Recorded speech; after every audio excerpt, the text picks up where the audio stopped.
the concept of anger, I think we have to think about the phases of anger. There are three phases of anger. One is somebody provokes me. I feel angry, okay? I don't have any control over that, right? Then there's the phase of anger of how do I react to it, right? Do I walk away? Do I respond? Do I punch the guy in the face? Do I call him with some nasty name? That's my reaction to anger. And then the other thing is, okay, I didn't have any choice to feeling angry when I was provoked. How long am I going to hold on to that anger? An hour? A day? 22 years? Right? So in order to keep things straight, I give these three phases three different names. The feeling of anger, I call anger. The reaction to anger, I call rage. And the hanging on to the anger is called resentment. Right?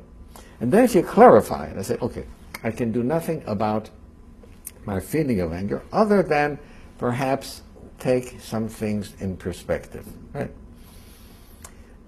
One of my father's teachings that helped me a great deal was that when somebody did something to my father which should have provoked anger, my father would say, you know, what he did was so foolish. If he only knew how foolish it was what he did, he wouldn't have done it. So, you know, I feel sorry for that person for being such a fool. But if you feel sorry for a person, how can you be angry at him? You know, I feel pity for him. Pity and anger doesn't go together. But nevertheless, I can't control how I feel when provoked, but I certainly can control what my reaction is going to be. And finally, how long do I hang on to the resentments?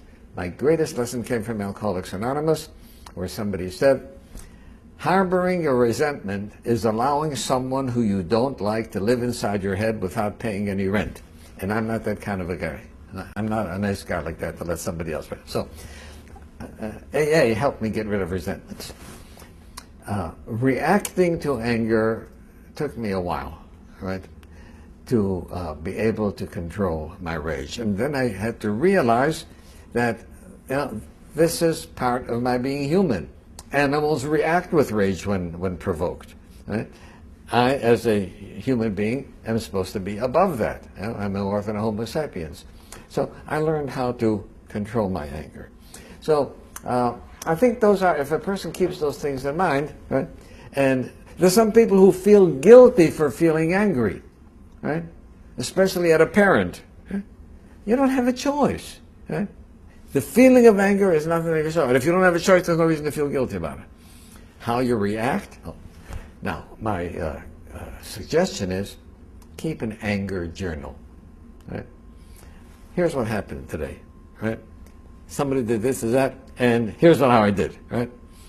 Then at night, you see, at the time that I'm provoked, my thinking isn't clear because I'm under pressure to respond. But at night, when I look over what happened during the daytime, and I say, did I handle that in the best way possible? Right? Could I have done something better? And that becomes a lesson for the next time. Right? So I think keeping a journal about anger and how we respond to it is an excellent way of learning, because ultimately, if I am enraged, it doesn't hurt the other person as much as it hurts me.